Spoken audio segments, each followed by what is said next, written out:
चरित्रहीन स्त्रियों में होती हैं ये 4 खूबियाँ। समझ लो कभी जिंदगी में धोखा नहीं खाओगे। बदचलन स्त्रियों की 4 बातें हैं। यदि आप ठीक से समझ गए तो आपको आपके पूरे जीवन में धोखा नहीं मिलेगा। लेकिन वो 4 बातें कौन सी हैं जिन्हें जान लेने के बाद चरित्रहीन स्त्रियों की पहचान आसानी से की जा सकती है? आइए इस कहानी के माध्यम से जानते हैं। किसी शहर में 3 दोस्त रहा करते थे। उन तीनों में एक राजा का बेटा था, एक साहूकार का बेटा था और तीसरा एक मंत्री का बेटा था। तीनों में बहुत ही गहरी दोस्ती थी। एक दूसरे के बिना वे तो न भोजन खाते थे और न कहीं आते जाते थे। दोस्तों, और ये बात सच है, दोस्ती होनी भी चाहिए ऐसे ही कि यदि कोई मित्र संकट में पड़ जाए तो दूसरा मित्र खुद मुसीबत में पड़कर भी मित्र को संकट से निकालने का काम करे।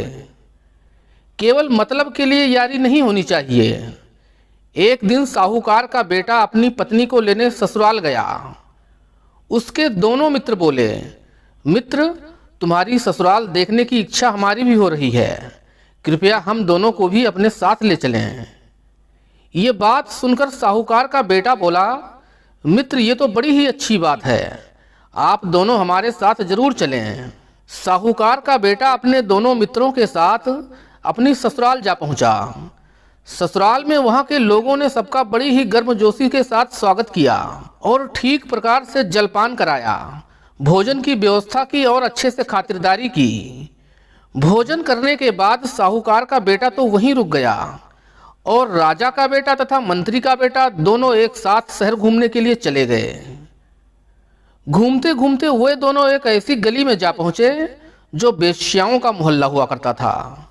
एक घर के दरवाजे पर एक बहुत ही सुंदर वेश्या बैठी ग्राहक का इंतजार कर रही थी।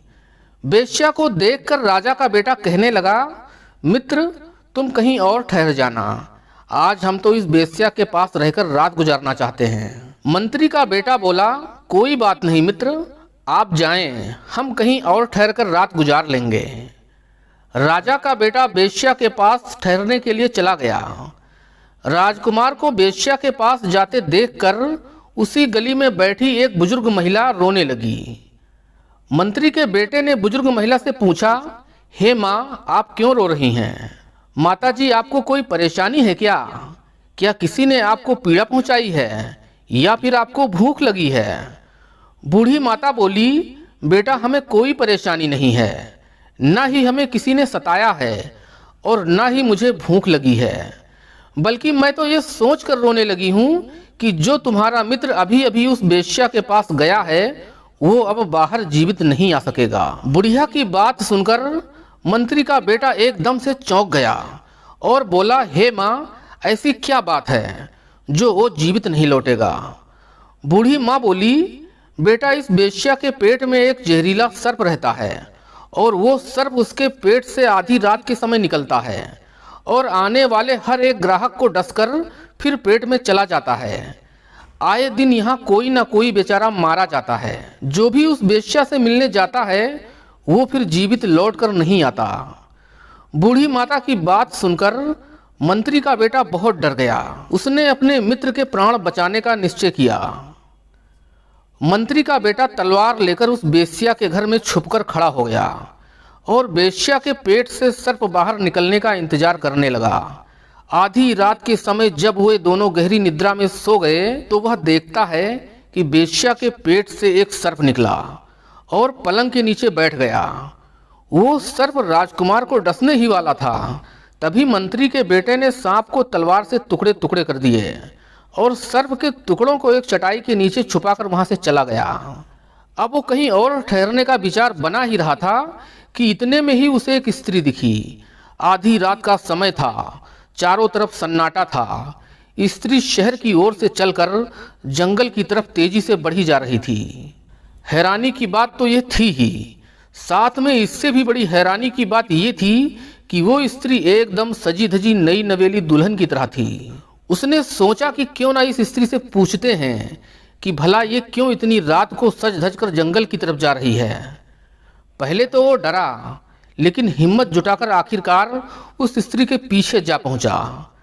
मंत्री के बेटे ने देखा कि वो स्त्री जंगल में बनी एक झोपड़ी के पास जाके रुकी है। कुछ ही देर में झोपड़ी से एक फकीर निकला और दोनों आपस में बातें करने लगे। कुछ समय बाद मंत्री के बेटे को पता चला कि वो फकीर उस स्त्री का प्रेमी है जिससे वह इतने रात को चोरी छुपके मिलने आई है। मंत्री का बेटा छुपकर उन दोनों की बातों को ध्यान से सुनने लगा। वो फकीर उस स्त्री को गालियां देते हुए बोला, दुष्ट नादान औरत, तू आज मेरे पास इतनी देरी से क्यों आई है? स्त्री बोली, कृपया हमें क्षमा करें, आज मेरा पति मुझे लेने आया है, उसके साथ उसके 2 मित्र भी हैं। उन सबकी खातिरदारी और खान पान की व्यवस्था करने में मुझे देर हो गई। जब उसके दोनों मित्र शहर में घूमने चले गए तब हम अपने पति को सुलाकर समय निकालकर चुपके से तुम्हारे पास आई हूँ। लो, मैं तुम्हारे लिए खीर बनाकर भी लाई हूँ, इसे खा लो और यहाँ से अभी मुझे जाना होगा। मैं आज सिर्फ तुम्हें यह बताने ही आई हूँ कि कल मुझे ससुराल जाना पड़ेगा। अब हमारा तुम्हारा मिलना संभव नहीं हो सकेगा। जब मैं ससुराल से दोबारा लौट कर यहाँ आऊँगी हम दोनों तभी मिल पाएंगे। मंत्री का बेटा यह सब बातें सुनकर सन्न रह गया। वो समझ चुका था कि यह स्त्री कोई और नहीं बल्कि उसके मित्र साहूकार के बेटे की पत्नी ही है। अब वो उन दोनों की बातों को और भी ध्यान लगाकर सुनने लगा। फकीर को इस स्त्री पर इतना गुस्सा आया कि उसने उस स्त्री के नाक काट लिए। स्त्री नाक को अपने हाथ से दबाए हुए रोते चिल्लाते हुए घर को वापस लौट गई। उसकी इस घटिया हरकत को देखते हुए मंत्री के बेटे ने उस दुष्ट फकीर पर तलवार से हमला कर दिया और उसका सर धड़ से अलग कर दिया। मित्रों, उसके बाद मंत्री का बेटा वहां से चला गया और शहर के बाहर बने एक मंदिर में रुक गया। तभी उसने मंदिर की तरफ कुछ लोगों के आने की आहट सुनी। वो मंदिर के पीछे जाकर छुप गया और देखने लगा। उसने देखा कि कुछ चोर डकैत शहर में डाका डालकर बहुत सारा सोना चांदी रुपए लूट कर लाए हैं। वो मंदिर में इसलिए आए थे कि जब वो डाका डालने जा रहे थे तो वो उसी मंदिर में जाकर मन्नत मांगी थी कि आज अगर हमें बहुत सारा धन मिल गया तो हम देवी के मंदिर में राजा की बेटी की बलि चढ़ाएंगे। उनके हाथों बहुत सारा धन लगा था। साथ में ही वे लोग राजा की बेटी को सोते हुए पलंग सहित उठा लाए थे। मंदिर में चोर राजा की बेटी की बलि चढ़ाने वाले ही थे। तभी मंत्री के बेटे ने तलवार से उन चोरों को मौत के घाट उतार दिया और राजा की बेटी को जगाकर बोला, बहन, ये चोर आपकी बलि चढ़ाने वाले थे। मैंने इन चारों को मारकर तुम्हारी जान बचाई है। अब तुम अपने घर जा सकती हो। मंत्री के बेटे की बहादुरी को देखकर राजा की बेटी बहुत प्रसन्न हो गई।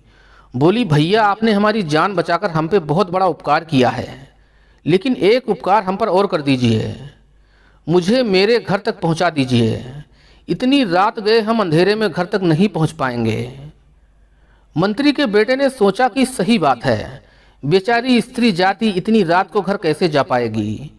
अकेले इसके साथ कुछ अनहोनी भी हो सकती है। इसीलिए मंत्री के बेटे ने कहा, ठीक है बहन, आप हमारे साथ चलें, हम आपको आपके घर तक छोड़ देंगे। महल के पास पहुंचकर राजकुमारी ने कहा, आप महल के पीछे से हमारे कमरे तक पहुंचा दो, जैसे चोर हमें ले गए थे। अगर महल के सामने से गए तो सिपाही पूछताछ करेंगे। मंत्री के बेटे ने कहा, ठीक है। अतः पीछे से गुप्त रास्ते से राजकुमारी को उसके कमरे में पहुंचाकर मंत्री का बेटा बोला, बहन, अब आप आराम करो, हम चलते हैं। राजकुमारी ने उसके गले में दोनों हाथ डाल दिया और कहा कि मैं आपके बहादुरी पर बहुत ही प्रसन्न हूँ और आपका गठीला बदन भी हमें बहुत पसंद है।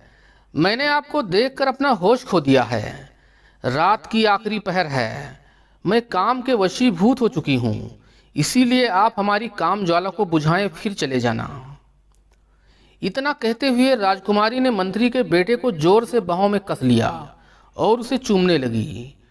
मंत्री के बेटे ने उसे जोर से झटक दिया और कहा, बहन, ये अनुचित प्रस्ताव मेरे सामने पेश ना करें। मैंने तुमको बहन माना है। क्यों स्वयं नरक में जाना चाहती हो और हमें भी पाप का भागीदार बनाना चाहती हो? मित्रों, उसके बार बार प्रणय निवेदन करने पर भी मंत्री का बेटा राजकुमारी के झांसे में नहीं आया और वो वहां से जाने लगा। तभी राजकुमारी ने शोर मचा दिया, बचाओ बचाओ कहकर चिल्लाने लगी और शोर सुनकर राजा के सिपाहियों ने उसे पकड़ लिया। सवेरा होने पर राजा के सामने उसे पेश किया गया। बेचारा मंत्री का बेटा निर्दोष होते हुए भी दोषी बन गया। उधर साहूकार की बेटी जब अपनी कटी हुई नाक लेकर घर पहुंची तो उसने दोष को छिपाने के लिए उसने अपने पति पर ही नाक काटने का दोष मढ़ दिया। लड़की के घर वालों ने अपने दामाद को सिपाहियों के हवाले कर दिया।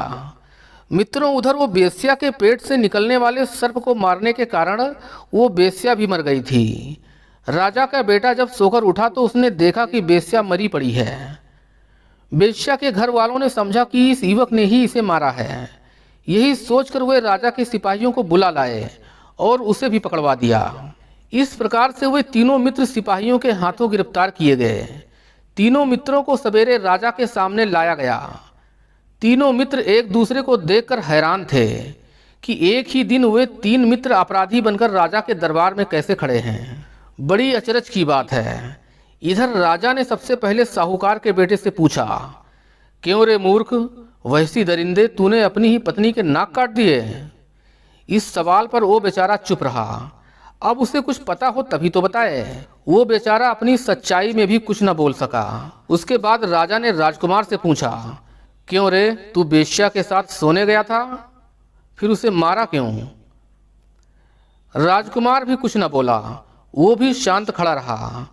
अब राजा ने मंत्री के बेटे से पूछा, क्यों रे दुष्ट, तू मेरी बेटी के महल में कुछ चुराने गया था या उसकी आबरू लूटने आया था? राजा के पूछने पर मंत्री के बेटे ने बताया कि हे महाराज, हम तीनों नौजवान बहुत ही गहरे मित्र हैं और इत्तेफाक तो देखो, आज हम तीनों मित्र आपके सामने एक अपराधी बनकर खड़े हैं।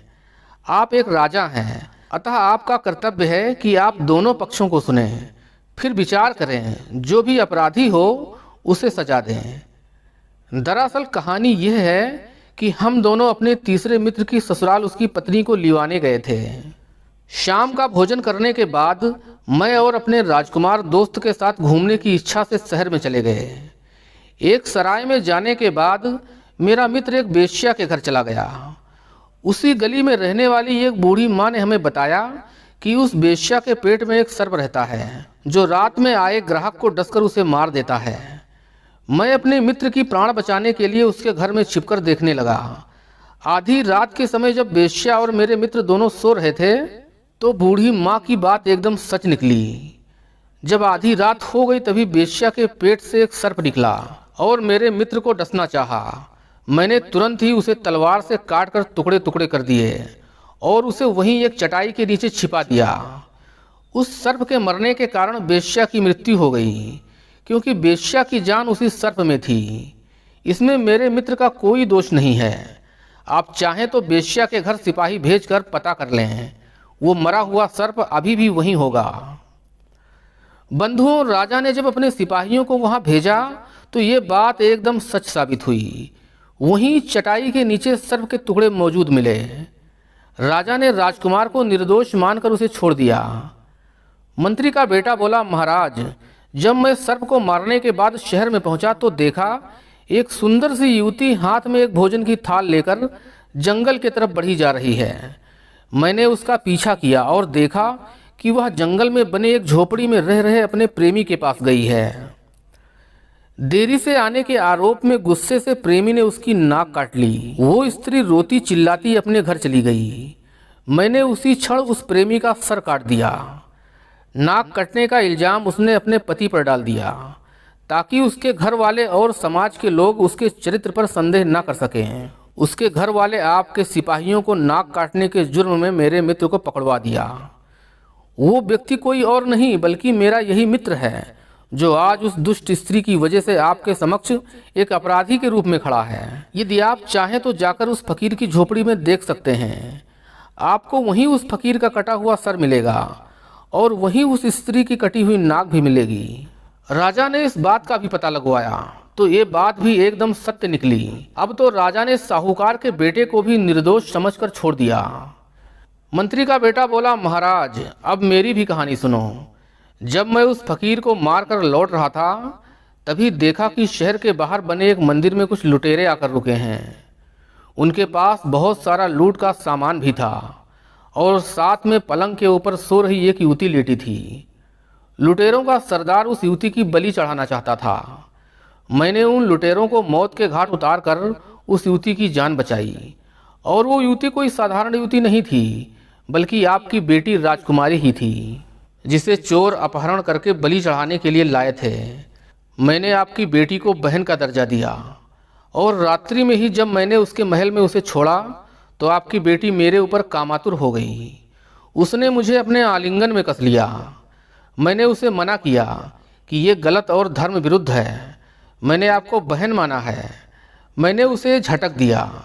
तब उसने मुझे चेतावनी दी कि मैं तुम्हें फांसी पर चढ़वा दूंगी, और वो जोर जोर से चोर चोर कहकर चिल्लाने लगी। आपके सिपाही आ गए और मुझे पकड़ ले गए। मैं बिल्कुल भी निर्दोष हूँ। आप चाहें तो मंदिर में स्वयं जाकर देख लें। आपको चारों चोरों के कटे शीश और आपकी बेटी का शाही पलंग वहीं मिलेगा, जिसे चोर उठाकर ले गए थे। मित्रों, मंत्री के बेटे की बात सुनकर राजा स्वयं मंदिर गए, और उन्होंने अपने आंखों से लुटेरों के कटे सर और शाही पलंग देखा। उन्होंने मंत्री के बेटे की बात को एकदम सत्य माना। मंत्री के बेटे को भी निर्दोष मानते हुए राजा ने उसे छोड़ दिया, और अपनी बेटी और उस साहूकार के बेटे की पत्नी को फांसी का हुक्म दे दिया। प्रिय बंधुओं, कहानी का उद्देश्य नारी जाति को अपमानित करना नहीं है, बल्कि ये बताना है कि दुष्ट स्त्रियां जो चरित्रहीन होती हैं, वो समय आने पर इतना कठोर भी हो जाती हैं कि अपना पाप छुपाने के लिए अपनी बात ना मानने वाले को मौत के मुंह में भी धकेल देती हैं। चाहे उनका पति हो, भाई हो, बाप हो या उनका पुत्र हो, उन पर कोई फर्क नहीं पड़ता है। जो स्त्रियां सच को झूठ और झूठ को सच बना देती हैं, उनसे बच पाना बड़ा ही कठिन है। विद्वानों ने कहा है कि जिन कुटिल महिलाओं का मन पर पुरुषों में रमता हो, वे अपने कुल का, पति का, पुत्र का विनाश होते हुए अपने आंखों से देख सकती हैं। समाज में हो रही बुराई भी सुन सकती हैं। समय आने पर मुसीबत में पड़ने को भी तैयार रहती हैं, और अपने बचाव के लिए अगर किसी के प्राण भी लेने पड़े तो वो भी कर सकती हैं। मित्रों, ये कहानी आपको कैसी लगी, कमेंट में हमें ज़रूर बताएं।